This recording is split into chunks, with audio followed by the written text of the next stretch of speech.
ليس عليك هداهم ولكن الله يهدي من يشاء وما تنفقوا من خير فلأنفسكم وما تنفقون إلا ابتغاء وجه الله وما تنفقوا من خير يوفى إليكم وأنتم لا تظلمون للفقراء الذين أحصروا في سبيل الله لا يستطيعون ضربا في الأرض يحسبهم الجاهل أغنياء من التعفف تعرفهم بسيماهم لا يسألون الناس إلحافا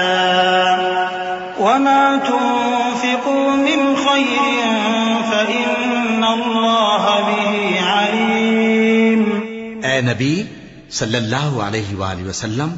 تم ان لوگوں کی ہدایت کے ذمہ دار نہیں ہو، بلکہ اللہ ہی جس کو چاہتا ہے ہدایت بخشتا ہے.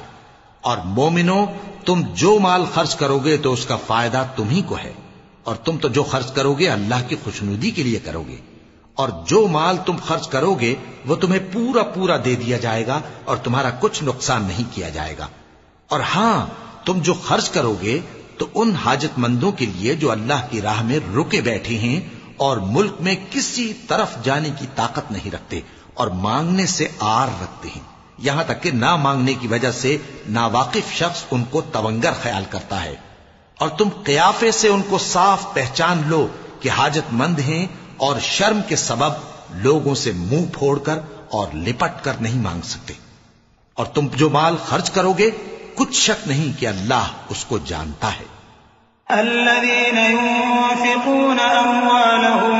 بالليل والنهار سرا وعلانية فلهم أجرهم عند ربهم ولا خوف عليهم ولا هم يحزنون. الذين يأكلون الربا لا يقومون إلا كما يقوم الذي يتخبطه الشيطان من المس ذلك بأنهم قالوا إنما البيع مثل الربا وأحل الله البيع وحرم الربا فمن جاءه موعظة من ربه فانتهى فله ما سلف وأمره إلى الله ومن عاد فأولئك أصحاب النار هم فيها خالدون. جو لوگ اپنا مال رات اور دن اور پوشیدہ اور ظاہر اللہ کی راہ میں خرچ کرتے رہتے ہیں، ان کا صلہ ان کے پروردگار کے پاس ہے، اور ان کو قیامت کے دن نہ کسی طرح کا خوف ہوگا اور نہ غم.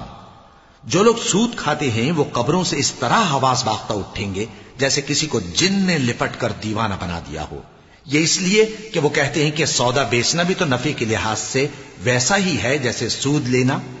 حالانکہ سودے کو اللہ نے حلال کیا ہے اور سود کو حرام. تو جس شخص کے پاس اللہ کی نصیحت پہنچی اور وہ سود لینے سے باز آ گیا تو جو پہلے ہو چکا وہ اس کا، اور قیامت میں اس کا معاملہ اللہ کے سپرد. اور جو پھر لینے لگا تو ایسے لوگ دوزخی ہیں کہ ہمیشہ دوزخ میں جلتے رہیں گے.